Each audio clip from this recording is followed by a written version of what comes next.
भर्ती ने special forces के शीर्ष सैनिक को चुनौती देने के लिए हर दिन प्रशिक्षण किया, एक राइफल को उठाकर जिसमें 4 ईंटें बंधी होती थीं। यहाँ तक कि जब वह पसीने में तरबतर हो जाता था तब भी वह हिलता नहीं था। लेकिन एक दिन अचानक तेज बारिश शुरू हो गई। महिला प्रशिक्षक ने उसे रुकने के लिए समझाने की कोशिश की। आखिरकार उसका प्रतिद्वंद्वी एक अनुभवी सैनिक था जिसके पास 10 साल से अधिक का अनुभव था, जबकि वह तो बस एक नया भर्ती था। लेकिन नया सैनिक ने हार मानने से इनकार कर दिया। उसने कहा, यही कारण है कि मुझे और मेहनत करनी है, क्योंकि मैं इतना अच्छा नहीं हूँ। कोई और विकल्प न होने पर प्रशिक्षक ने उससे कहा, एक महान स्नाइपर सिर्फ निशानेबाजी नहीं करता, वह दुश्मन की अगली चाल का अनुमान लगाता है। नए भर्तीकर्ता को उलझन हुई, लेकिन अगर लक्ष्य राइफल की सीमा से बाहर है, उसने समझाया, तब आपको पास जाना होगा या कोई खास चाल का उपयोग करना होगा।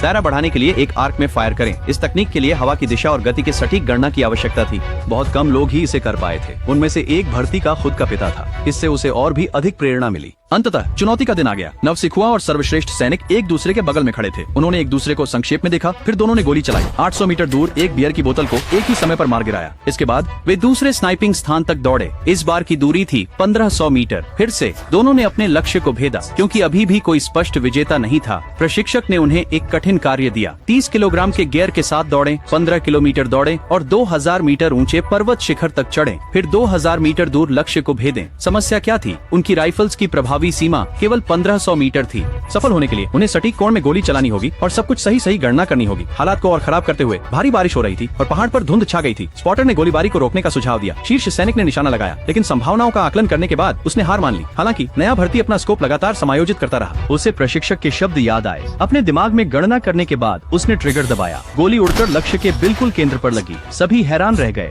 यहाँ तक कि सबसे अच्छे सैनिक को भी विश्वास नहीं हुआ। प्रशिक्षक केवल मुस्कुराए। अगले दिन उन्होंने एक वास्तविक युद्ध अभ्यास शुरू किया।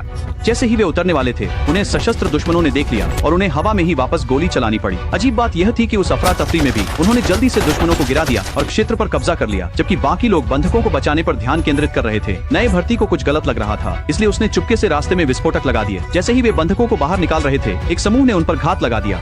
नया भर्ती आगे बढ़ा और धमकी दी कि अगर उन्होंने टीम और बंधकों को नहीं छोड़ा तो वह सब कुछ उड़ा देगा। स्थिति को देखकर दुश्मन के कमांडर के पास पीछे हटने के अलावा कोई चारा नहीं था। उसकी त्वरित सोच के कारण मिशन पूरी तरह से सफल रहा।